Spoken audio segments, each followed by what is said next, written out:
They've just seen that you're different from everyone else who usually just wants to talk about themselves. But what you did is you made them feel genuinely good about themselves.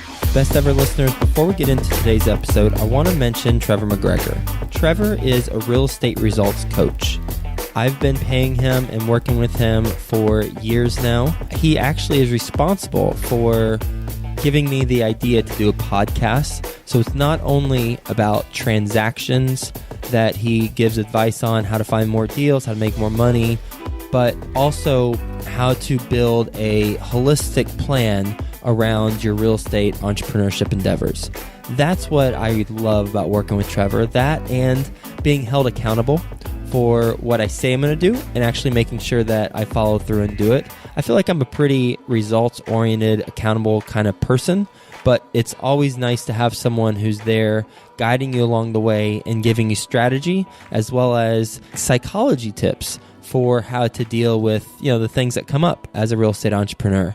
Trevor has made a wonderful offer for the best ever listeners, and that is that he's offering a free coaching session. Go to coachwithtrevor.com. That's coachwithtrevor.com. Highly recommend him. I've worked with him before. I'm currently working with him right now as my business, as my real estate investing coach. Highly recommend you do the same. Take him up on his offer. Get a free coaching session. coachwithtrevor.com. Hi, best ever listeners. Welcome to the best real estate investing advice ever show. I'm Joe Fairless, and happy Sunday. Hope you are having a best ever weekend. And because it's Sunday, we're going to do a special segment called Skill Set Sunday, where we talk about a very specific skill that will help you in your real estate business and as an entrepreneur. With us today, we've got a return best ever guest, Bob Berg. How you doing, Bob? I'm doing great, Joe. Happy best ever Sunday to you and your best ever listeners. Yeah, well, thank you. Thank you so much. Bob is, you'll probably recognize his voice if you're a loyal best ever listener. He has been on the show before, and actually it's episode 104, and it's titled, Do This One Thing, Then Watch Your Sales Surge and Grow.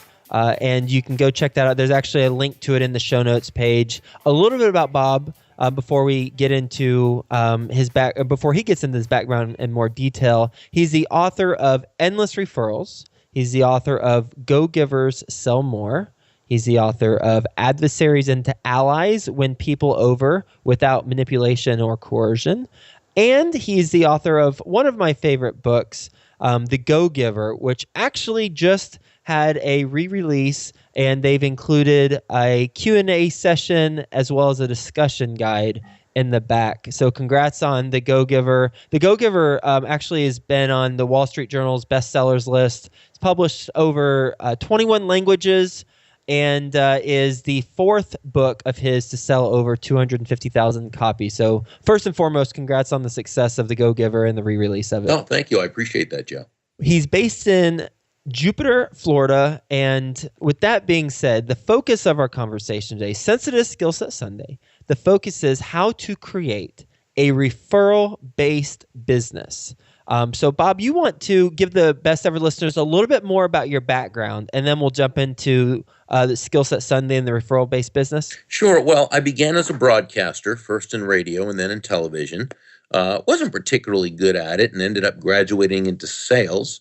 Didn't have any sales knowledge per se, so I floundered for the first few months, and I then fortunately came across a book in the bookstore called How to Master the Art of Selling by Tom Hopkins, which really provided a great system for selling, and began to I really studied that, and really within weeks my sales began to climb because I had a system. I define a system as simply the process of predictably achieving a goal based on a logical and specific set of how-to principles, the key being predictability. If it's been proven that by doing A you'll get the desired result of B, then you know that all you need to do is A, and continue to do A, you'll get the desired result of B. So I began to do that. I started studying Zig Ziglar, who became a real hero of mine, and others, and eventually worked my way up to sales manager of a company, and then started showing others how to do the same. One of my, I guess, strengths was developing referral business.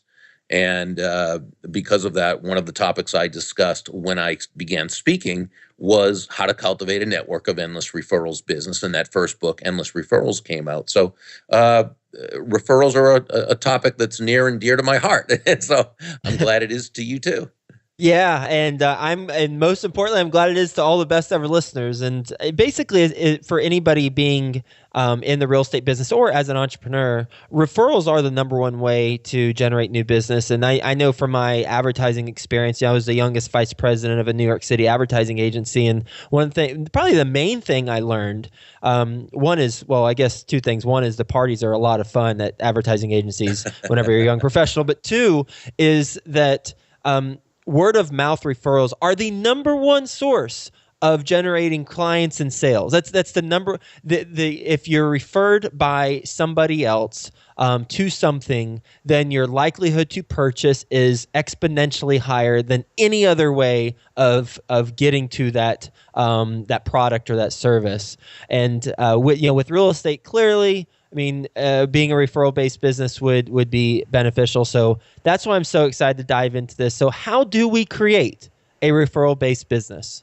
Well, one of the things we really do is to understand that, in a sense, it's all about influence, and that kind of sounds backwards in a way, but it really isn't. In the Go Giver, we talk about law number 3, the law of influence. Now, what is influence? Well, on a very, very basic level, influence can be defined as the ability to move a person or persons to a desired action, usually within the context of a specific goal.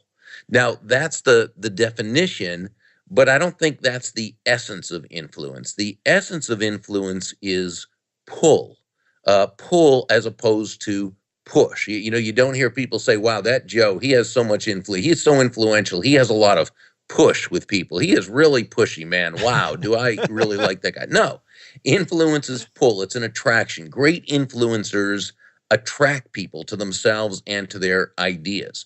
Now, so when we talk about influence, the law of influence says that your influence is determined by how abundantly you place other people's interests first.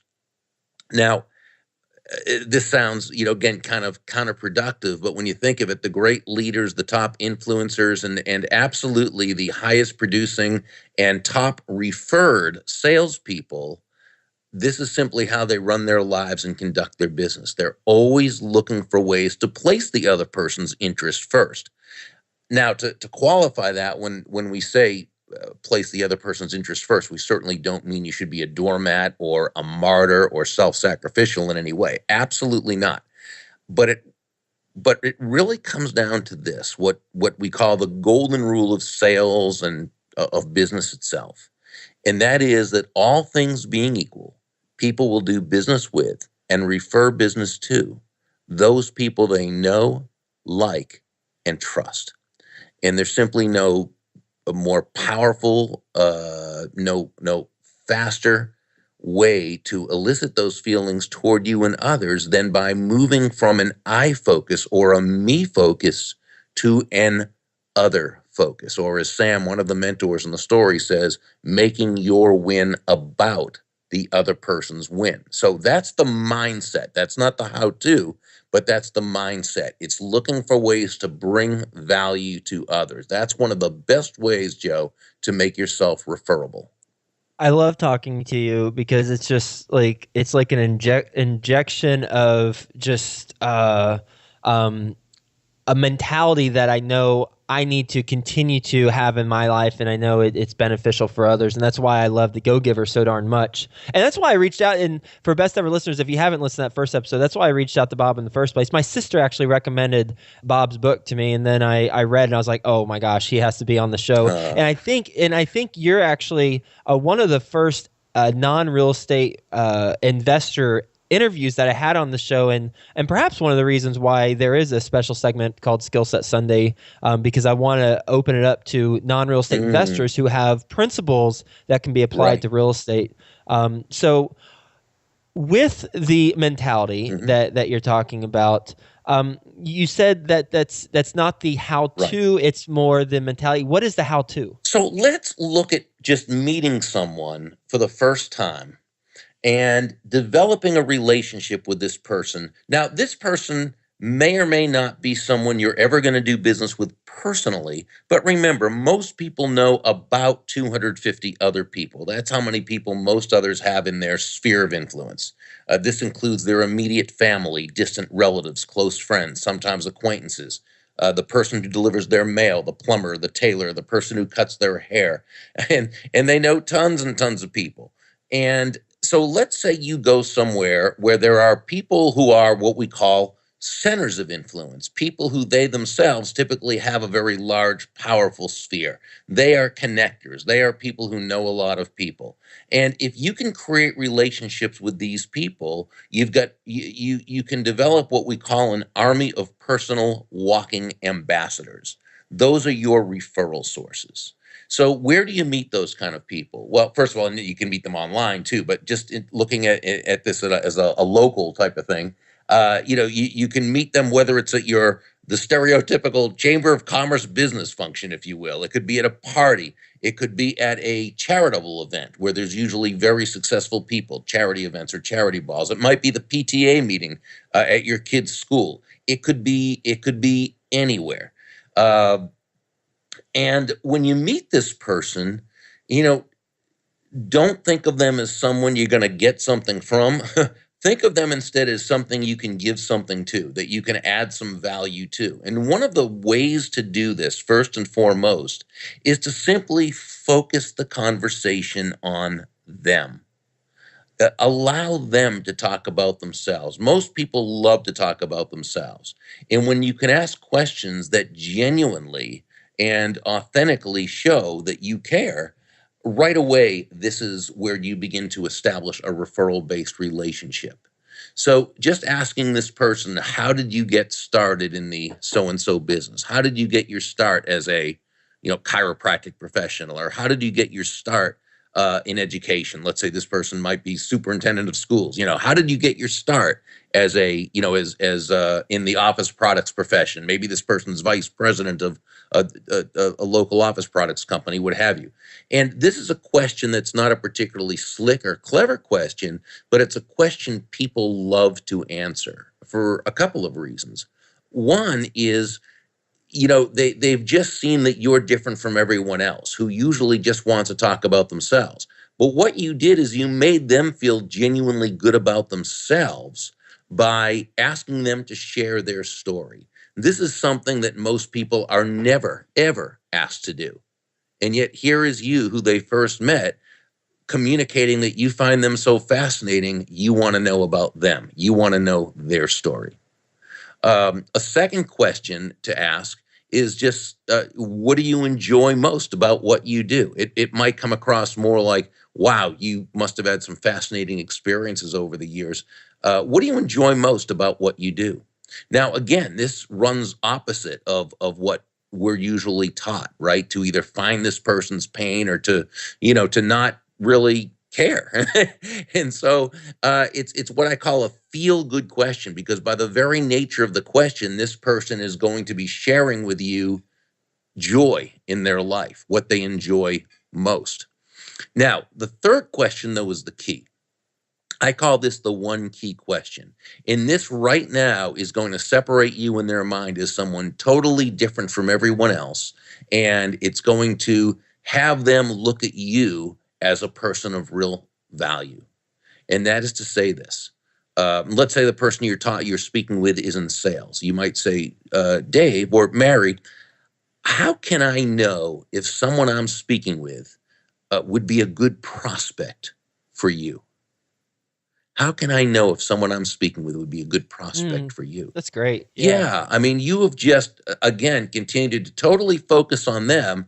And with that question, you've let them know that your goal is to bring value to them. Plus, you've asked in a way, the very way you frame the question is such that this person knows you're looking out for them, and they will have a tendency to want to do the same for you. Now, if this person's not in sales, it's the same principle, but you might say, how can I know if someone I'm speaking with would be a good connection for you or a good contact for you? Or how can I know if someone I'm speaking with is someone you'd like to meet? Okay. So when we ask those questions, right, just during a first conversation, that says a lot. Now, if you're at a place where you've met a couple of other people and so forth, and introduce people to one another by name and let each of them know what the other does for a living and how to know who'd be a good contact for them or a good prospect for them. Again, you're setting yourself up as a center of influence, someone who is in the know, and you soon, become what you project. Now, a huge thing is after you've met this person, you want to make sure to get their business card, um, is to send a personalized handwritten note to them, not an email. I mean, I love email, love social media, do all those things, absolutely. But there's nothing like sending a personalized handwritten note to a person to follow up with. I have mine on a specialized 8.5 by 3-inch type note card. It's 80 to 90 pound cardstock, so it's got some texture to it. It's got my company name, my name, a small picture because people think in pictures, and plenty of white and contact information, but it's got plenty of white space to write the note. And in blue ink, you would simply write, "Hi, Dave," or "Hi, Mary," or "Dear Mary," or "Dear Mr. Johnson," however the relationship's been established. Thank you. It was a pleasure meeting you. If I can ever refer business your way, I certainly will. Or if I ever come across a great connection for you, I certainly will. Or, best wishes for continued success. I really enjoyed learning about your business. Whatever it happens to be. Put it in a number 10 envelope, put a regular stamp or a commemorative stamp on it, handwrite it in the address, name and address, send it out. Again, this person now sees you as someone who, wow, what a professional. A person who asked such great questions, was so attentive, and then followed up with a nice handwritten note. That's a professional. That's someone I can do business with, or that's someone I can refer. And then we're going to continue to find ways to add value to this person's life. And it might be online through social media. It might be through sending this person, some kind of, you learned about their interest or likes. Maybe they went to a certain college and you find some information on that college about something that happened. You send it in a note, what have you. Or, there's all sorts of ways we can look to add value to people's lives. And as we do this, we become someone this person really feels good about. And when we feel the know, like, and trust has been built, now we can actually meet with this person in person. Now, it might not be to do business with them directly, because again, that might not be something they're interested in. But we can certainly let them know that we're in the process of expanding our referral business. And would it be possible to take a few quick minutes and run past the names of some people who I might be able to help, or something along those lines? What happens if you ask them a couple questions and they're very short responses, and you can tell, because I've been in situations, I'd say maybe 30% of the time, whenever I take a similar approach. I haven't asked these specific questions. I love that third one, by the way. How can I know if someone I meet would be a good prospect for you, or a connection for you? But I'd say about 30% of the time, when I'm at a meeting or wherever, I ask similar questions, and then I get a sense that they want me to talk, and they're not as comfortable sharing. They're not as much of a storyteller. They're more closed. How do you take that? What do you do with that approach? Sure. Well, remember, within the questions that you ask have got to be questions that this person is naturally going to enjoy answering. You can also ask that person about their family, or their recreation, or their, what I call, message, or something that they, a charity or something that they are very interested. So again, if you ask the questions that they want to talk about, they're much more likely to. But again, let's go back to this, that every so often you do get someone who's a little more closed and not really the person who wants to open up. It's okay for you to talk, and it's okay to share things with them. But what you want to do is share things looking for a connection, looking for something similar, looking for where you Did you grow up in the same basic area? Do you know some of the same people, or do you have some of the same interests? Do you both have kids? And when you can really bring about some sort of affinity with that person, now that person's going to let down their defenses a little bit. What are some tactical ways to, and you mentioned a couple, but if you have any more, then even better, tactical ways to add value after you write them that postcard and you're staying in touch with them? And what's the frequency too? Yeah, well, first, you can add value by doing a number of things. For one of the best is actually referring them to someone. So, be on the lookout. See, whenever you can refer, this doesn't always happen, of course, but whenever you can refer someone to them, that's the best thing you can do. Or even just introducing them to someone who might be a good, connection with them. Now, of course, you don't want to just go making introductions without getting permission first. But, you can email this person and let, I'd like to introduce you to somebody by mutual email who I believe would be able to help you with so-and-so, so-and-so. Would that be okay? And then you do with the other person so they both, understand. And then you give them both good edifying introductions. But, there's always information. And the big thing is information. There's always information that people would enjoy. But that's why it's up to you when you meet this person and as you get to know them, to get to know what their interests are. When you're making a concerted effort to meet people, add value in their life, make introductions, on a very tactical level, how many hours in a week do you personally spend doing this? Because I feel like it could get out of hand almost, and you might say, well, Joe, if you want a referral-based business, then this should be a top priority. But I'm just like grappling with, how do I manage my time and prioritize this? Well, you don't do it with everyone, so it's not as though you're going to do this with everyone you meet. But when you do meet people, you're going to determine, is this someone who I do want to have a referral relationship with? And yeah, you do need to take time to cultivate that. And now the ones that you don't do that with, that doesn't mean you're not a nice person or ignore it. It just means that's not a person whom you're going to invest that kind of time in. But someone who you want to have a referral-based relationship with, sure, that is what you do. But it doesn't have to take a lot of time either, because when you think of it, you send a note to that person. I like to actually send a scratch pad, a notepad that person can keep on their desk, so they always have in front of them my name, my picture, a benefit statement about what I do, so that they know who would be a good referral for me.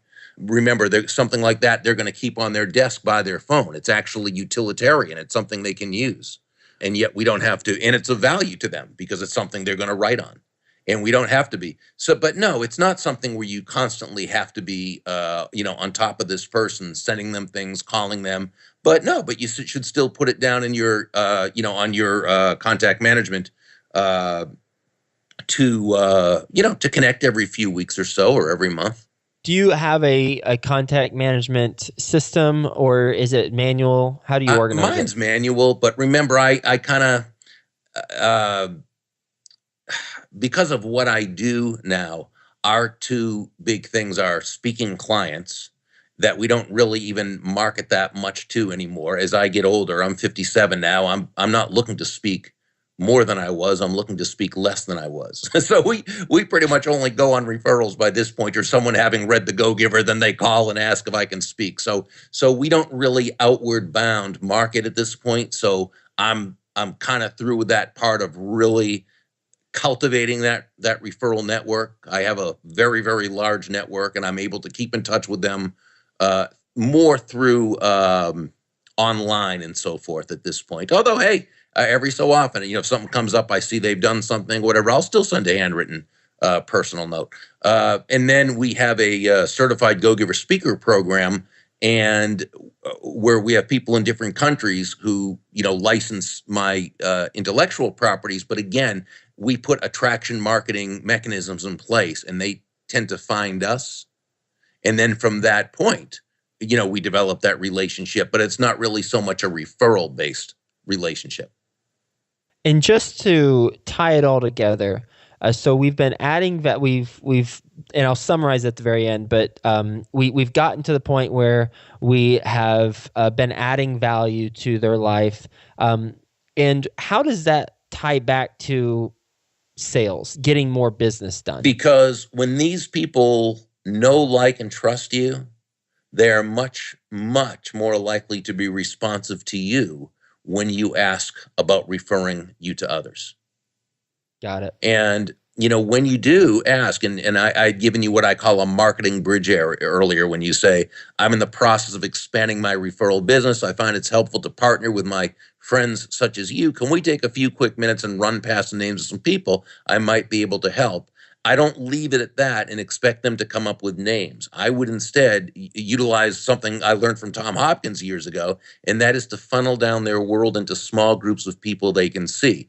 For example, if you're talking with Gary and he's a golfer, you might ask Gary, do you golf with different people or the same? He says, oh, no, the same people every time. Harry Brown, Michael Cloud, Dr. Mary Ruart, the four of us have been golfing buddies for years. So now I might ask if any of those three would be people he would feel, would like to hear from me. Or, he's a member of Rotary Club. So I'd ask him who within that Rotary Club he is particularly good friends with or serves on a committee with. So I'm going to funnel down people's worlds into small groups they can see, they can picture in their mind's eye, and make it easier for them to come up with names of people to refer me to.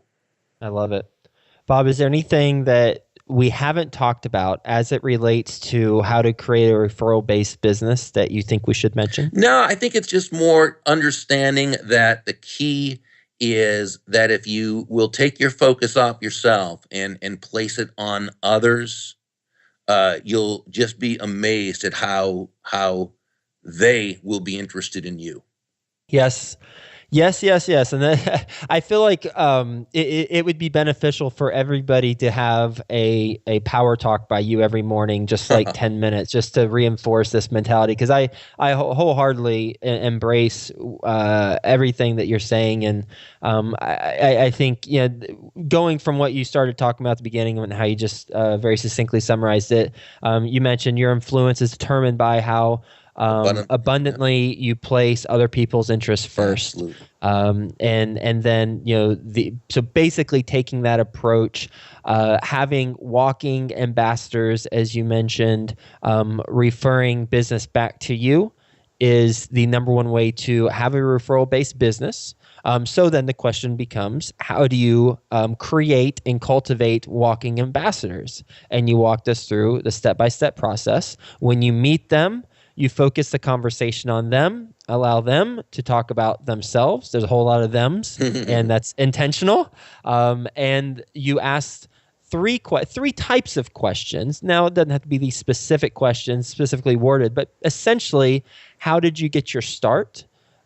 What do you enjoy most about what you do?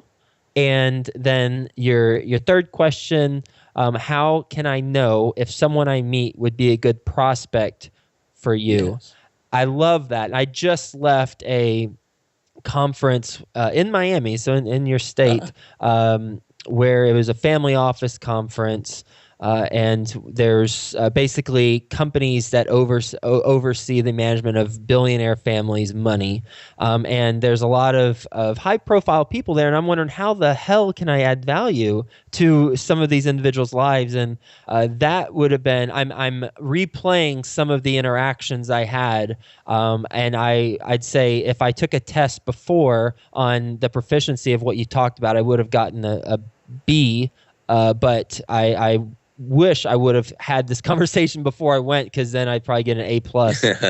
Just following your advice. I have a feeling you did very, very well. So, well, we'll see. We'll see how it turns out in 2016 with the relationships I get from that. But then once you meet with them, then having some sort of follow up. You like the handwritten approach, and I know firsthand that you do, because you've sent me a handwritten note after our conversations. And then really, if you're having a hard time with the kind of the bouncing back and forth, if they're just kind of not really having as much of a conversation. Then think about the questions you're asking should be enjoyable for them to talk about. And if all else fails, then you can talk about yourself a little bit more, but with an eye towards what are some commonalities that you can focus on. I love the very end when you mentioned one of the things that Tom Hopkins had, probably in his book, I imagine, since you said you read it, and that is to funnel down their world into small groups. And I can anybody who raises money for real estate can directly apply this advice when we're speaking to people and we're looking for a referral after we've added tremendous value to their life. And the tremendous value can be primarily referring someone to them because you've already primed them with that question, so you know who that is. But after that, it's funneling down into their world, and if the example that you gave, the golf buddies, helping within the context of their lives, bring it into frame or bring it into kind of a clear picture of who they could refer you to versus, do you know of anyone? Exactly. Well, let me think about that. Exactly. Yeah, it's like, do you know anybody on your flag football team, Joe? Well, there's 3 people. Well, this guy might be okay. So thank you so much, Bob. This has been wonderful. And how can the best ever listeners learn more about you? Go get the Go Giver book, the re-release. Where can they go? Best thing is probably just to visit www.burg.com, and everything's right there. Awesome. Well, thank you so much, Bob, for being on the show and sharing this skill set, and hope you have a best ever weekend. My pleasure. Thank you, Joe. Great weekend to you and all your listeners.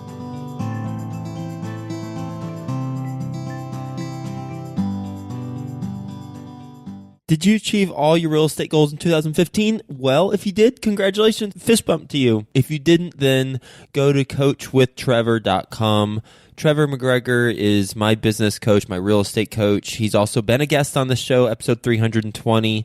He is offering a free coaching session for the best ever listeners. Just go to coachwithtrevor.com and it'll help you to achieve your real estate goals in 2016.